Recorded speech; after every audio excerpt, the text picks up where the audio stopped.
बिस्मिल्लाहिर्रहमानिर्रहीम। इय्याका नाबुदु व इय्याका नस्तईन। ए अल्लाह, हम तेरी ही इबादत करते हैं और तुझी से मदद चाहते हैं और तू बेहतरीन मदद करने वाला है। अच्छा दोस्तों, साडे माशरे च ना एक बड़ा अहम रोल आ नौजवानों का, ਜਿਹੜੇ सारा दिन वेले ਰਹਿੰਦੇ आ। सुबह उठे, नाश्ता किया, तुर फिर लिया, मोबाइल देख लिया, फिल्म देख ली, फेसबुक देख ली, कोई काम नहीं करते। अगर उन्होंने कहा भी जाए तो वह फिर भी काम नहीं करते। यानी वेले रहन का रिवाज बहुत आम हो चुका है। तो फिर कहते की है भी मुश्किलात बहुत ने यार। अगर उन्होंने पूछा जाए ना नौजवानों भी तुसी काम नहीं करते, तो वह कहते यार काम तो कोई है ही नहीं, कोई काम मिलता ही नहीं, करना की आ। तो जो देखो वो मोबाइल च बड़े होंगे ने, जो देखो वो फेसबुक देख रहे होंगे ने, जो देखो वो टिकटॉक देख रहे होंगे ने। तो टिकटॉक का तो बहुत ज़्यादा रिवाज है भी एवं ही देखी जाना, एवं ही देखी जाना, अखां खराब कर लैनियां, सिर च दर्द होने लग पैना, फिर हटना नहीं, तो काम करने दिल नहीं करता। इवें हर उम्र के अफराद च भी ये अलामत पाई जाती है कि वह दिल नहीं करता काम करनों। ਜਿਹੜੇ ਬੰਦੇ ਨੂੰ ਵਿਹਲੇ ਰਹਿਣ ਦੀ ਆਦਤ ਪੈ ਜੇ ਤੇ ਉਹ ਕਿੱਥੇ ਕੰਮ ਕਰਦਾ ਹੈ। ਉਹ ਤੇ ਬਸ ਉਹਨੂੰ ਐਵੇਂ ਆ ਵੀ ਰੋਟੀ ਮਿਲ ਜਾਵੇ ਤੇ ਖਾ ਕੇ ਤੇ ਬਸ ਫਿਰਦਾ ਰਵੇ, ਬਾਈਕ ਹੋਵੇ ਤੇ ਸੈਰ ਸਪਾਟਾ ਹੋ ਜੇ।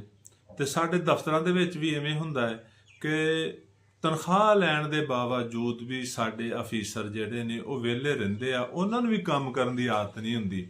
ਇਹਨਾਂ ਲੋਕਾਂ ਨੂੰ ਤੁਸੀਂ ਵਿਹਲੇ ਨਾ ਕਹੋ, ਹੱਡ ਹਰਾਮ ਕਹੋ। ਯਾਨੀ ਇਹ ਲੋਕ ਹੱਡ ਹਰਾਮ ਹੁੰਦੇ ਨੇ ਕਿ ਕੰਮ ਨਹੀਂ ਕਰਦੇ। ਹੁਣ ਦਫ਼ਤਰ 'ਚ ਦੇਖ ਲਓ, ਤੁਸੀਂ ਜਾਓ ਤੇ ਫਾਈਲ ਇੱਕ ਜਗ੍ਹਾ ਤੇ ਰੱਖੋ ਤੇ ਸ਼ਾਮ ਤੱਕ ਉੱਥੇ ਹੀ ਪਈ ਰਹਿੰਦੀ ਆ। ਉਸ ਅਫੀਸਰ ਦਾ ਦਿਲ ਹੀ ਨਹੀਂ ਕਰਦਾ ਕਿ ਫਾਈਲ ਨੂੰ ਦੇਖ ਲੇ ਜਾਂ ਅੱਗੇ ਫਾਰਵਰਡ ਕਰ ਦੇ ਜਾਂ ਕਿਸੇ ਸਾਇਲ ਦਾ ਕੰਮ ਕਰਾ ਦੇਵੇ। ਉਹ ਇਹ ਚਾਹੁੰਦਾ ਹੈ ਕਿ ਯਾਰ ਹਰਾਮ ਹੀ ਹੋ ਜੇ ਸਾਰਾ ਕੁਛ, ਬਸ ਦਿਨ ਗੁਜ਼ਰ ਜਾਵੇ। ਬਸ ਜਿਹੜਾ ਹੁਣ 5-6 ਘੰਟੇ ਆ ਨਾ, ਇਹ ਐਵੇਂ ਵਿਹਲੇ ਬਹਿ ਕੇ ਚਾਹ ਪੀ ਲਈ, ਸਿਗਰਟ ਪੀ ਲਈ, ਮੋਬਾਈਲ ਦੇਖ ਲਿਆ। ਦਫ਼ਤਰਾਂ ਦੇ ਵਿੱਚ ਤੁਸੀਂ ਇਹ ਦੇਖੋ ਕਿ ਮੋਬਾਈਲ 'ਚ ਲੱਗੇ ਪਏ ਨੇ, ਕੰਮ ਕਰਨ ਦੀ ਬਜਾਏ ਉਹ ਆਪਣੇ ਮੋਬਾਈਲ ਦੇਖ ਰਹੇ ਨੇ, ਫੇਸਬੁੱਕ ਦੇਖ ਰਹੇ ਨੇ, ਆਪਣਾ ਟਵਿੱਟਰ ਦੇਖ ਰਹੇ ਨੇ, ਆਪਣਾ ਟਿਕਟੌਕ ਦੇਖ ਰਹੇ ਨੇ। ਉਹਨਾਂ ਨੂੰ ਕਿਸੇ ਆਵਾਮ ਦਾ ਕੋਈ ਅਹਿਸਾਸ ਤੱਕ ਨਹੀਂ। ਐਵੇਂ ਨੌਜਵਾਨਾਂ ਨੂੰ ਅਹਿਸਾਸ ਨਹੀਂ। ਉਹਨਾਂ ਨੂੰ ਰੋਟੀ ਚਾਹੀਦੀ ਆ, ਹੋਰ ਭਾਵੇਂ ਕੁਝ ਮਿਲੇ ਨਾ ਮਿਲੇ, ਵਿਹਲੇ ਰਹਿਣਾ ਚਾਹੀਦਾ ਵਾ। ਉਹਨਾਂ ਦਾ ਕੰਮ ਕਰਨ ਨੂੰ ਦਿਲ ਨਹੀਂ ਕਰਦਾ। ਇਹ ਲੋਕ ਹੱਡ ਹਰਾਮ ਹੋ ਚੁੱਕੇ ਨੇ। ਇਹ ਨਹੀਂ ਵੀ ਕੰਮ ਨਹੀਂ ਮਿਲਦਾ, ਕੰਮ ਤੇ ਬਹੁਤ। ਅਗਰ ਕਰਨਾ ਚਾਹਵੇ ਬੰਦਾ ਚਾਹਵੇ ਤੇ ਮਜ਼ਦੂਰੀ ਵੀ ਕਰ ਸਕਦਾ ਹੈ। ਬੰਦਾ ਸ਼ਾਮ ਨੂੰ ਮਜ਼ਦੂਰ ਵੀ ਅੱਜ ਕੱਲ੍ਹ 1000-1500 ਰੁਪਏ ਲੈ ਕੇ ਆਉਂਦਾ ਹੈ। ਤੇ ਉਹ ਲੋਕ ਕੰਮ ਕਰਨਾ ਨਹੀਂ ਚਾਹੁੰਦੇ।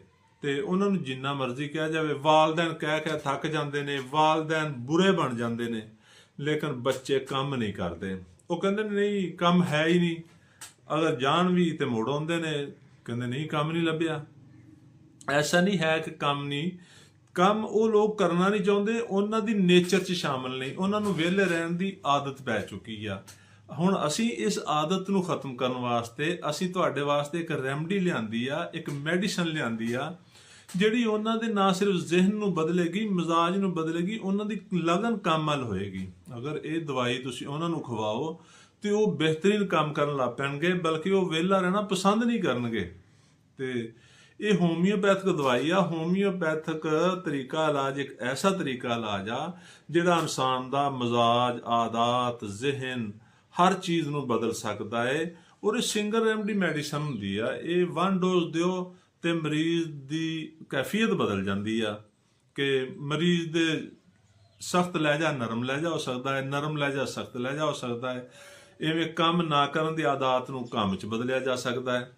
ਤੇ ਦੋਸਤੋ, ਅਗਰ ਕਿਸੇ ਮੇਰੇ ਭਾਈ ਨੂੰ ਇਹ ਮਸਲਾ ਦਰਪੇਸ਼ ਆ ਕਿ ਉਹਦੇ ਬੱਚੇ, ਉਹਦੀ ਔਲਾਦ ਅਗਰ ਕੰਮ ਕਰਨਾ ਪਸੰਦ ਨਹੀਂ ਕਰਦੀ, ਸਾਰਾ ਦਿਨ ਵਿਹਲਾ ਰਹਿੰਦੀ ਆ, ਉਹ ਕਹਿ ਕੇ ਥੱਕ ਗਏ ਨੇ, ਲੇਕਿਨ ਇਸ ਦੇ ਬਾਵਜੂਦ ਵੀ ਉਹ ਕੰਮ ਨਹੀਂ ਕਰਦੇ, ਤੇ ਪਰੇਸ਼ਾਨ ਨਹੀਂ ਹੋਣਾ। ਤੁਹਾਡਾ ਦੋਸਤ, ਤੁਹਾਡਾ ਭਾਈ ਡਾਕਟਰ ਨਸੀਮ ਮਰਾਈ ਫਰਾਮ ਛੱਤਾ ਪਹੌੜ ਹਮੇਸ਼ਾ ਹੀ ਤੁਹਾਡਾ ਇਹ ਮਸਲਾ ਹੱਲ ਕਰਨ ਦੀ ਕੋਸ਼ਿਸ਼ ਕਰਦਾ ਹੈ ਔਰ ਉਹਦਾ ਕੋਈ ਨਾ ਕੋਈ ਹੱਲ ਲੈ ਕੇ ਆਉਂਦਾ ਹੈ। ਤੇ ਦੋਸਤੋ, ਤੁਸੀਂ ਕਰਨਾ ਕੀ ਆ? ਅਗਰ ਤੁਹਾਡੇ ਬੱਚੇ ਕੰਮ ਨਹੀਂ ਕਰਦੇ, ਤੁਹਾਡੀ ਗੱਲ ਨਹੀਂ ਮੰਨਦੇ, ਸਾਰਾ ਦਿਨ ਵਿਹਲਾ ਰਹਿਣਾ ਪਸੰਦ ਕਰਦੇ ਨੇ, ਤੇ ਹੋਮਿਓਪੈਥਿਕ ਦਵਾ ਔਰਮੈਟ CM ਦੇ ਵਿੱਚ ਯਾਨੀ 1 ਲੱਖ ਤਾਕਤ ਹੁੰਦੀ ਆ, ਇੱਕ ਖੁਰਾਕ ਖਵਾ ਦੇਣੀ ਆ ਤੇ 2-3 ਘੰਟਿਆਂ ਤੋਂ ਬਾਅਦ ਮਹਿੰਗੀ ਹੋਮਿਓਪੈਥਿਕ ਦਵਾ ਹੈ CM ਦੀ ਇੱਕ ਖੁਰਾਕ ਦੇ ਦੇਣੀ ਆ। ਬਸ ਦੁਬਾਰਾ ਦਵਾਈ ਦੀ ਜ਼ਰੂਰਤ ਨਹੀਂ। ਤੁਸੀਂ ਦੇਖੋਗੇ ਕਿ ਚੰਦ ਦਿਨ ਦੇ ਵਿੱਚ ਉਹੀ ਬੱਚੇ, ਉਹੀ ਨੌਜਵਾਨ ਜਿਹੜੇ ਕੰਮ ਕਰਨਾ ਪਸੰਦ ਨਹੀਂ ਕਰਦੇ, ਉਹ ਕੰਮ ਕਰਨਾ ਸ਼ੁਰੂ ਕਰ ਦੇਣਗੇ, ਬਲਕਿ ਲਗਨ ਨਾਲ ਕੰਮ ਕਰਨਗੇ। ਉਹਨਾਂ ਨੂੰ ਤੁਸੀਂ ਅਗਰ ਵਿਹਲਾ ਰਹਿਣ ਦਾ ਕਹੋਗੇ ਉਹ ਕਦੀ ਨਹੀਂ ਰਹਿਣਗੇ, ਉਹ ਕਹਿਣਗੇ ਨਹੀਂ ਨਹੀਂ ਹੁਣ ਅਸੀਂ ਕੰਮ ਕਰਨੇ ਆ। ਤੇ ਐਵੇਂ ਆ, ਅਗਰ ਦਫਾਤਰ ਦੇ ਵਿੱਚ ਕੰਮ ਕਰਨ ਵਾਲੇ ਲੋਕ ਦਾ ਦਿਲ ਨਹੀਂ ਕਰਦਾ ਕੰਮ ਕਰਨ ਨੂੰ, ਤੇ ਉਹਨਾਂ ਨੂੰ ਵੀ ਚਾਹੀਦਾ ਇਹ ਦਵਾਈ ਖਾਣ। ਬਲਕਿ ਮੈਂ ਤੇ ਕਹਿੰਦਾ ਹਕੂਮਤ ਪਾਕਿਸਤਾਨ ਨੂੰ ਹਰ ਅਫੀਸਰ ਨੂੰ ਇਹ ਦਵਾਈ ਖਵਾਉਣੀ ਚਾਹੀਦੀ ਆ ਕਿ ਉਹ ਦਫ਼ਤਰਾਂ ਦੇ ਵਿੱਚ ਲਗਨ ਨਾਲ ਕੰਮ ਕਰੇ ਤੇ ਆਵਾਮ ਨੂੰ ਸਹੂਲੀਅਤ ਫਰਾਹਮ ਕਰੇ, ਆਵਾਮ ਨੂੰ ਜ਼ਲੀਲੋ ਖਵਾਰ ਨਾ ਕਰੇ।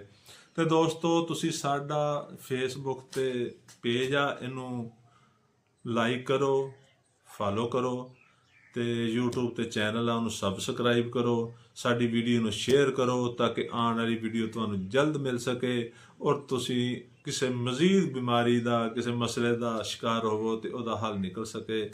ਸ਼ੁਕਰੀਆ। ਅੱਲਾ ਹਾਫਿਜ਼।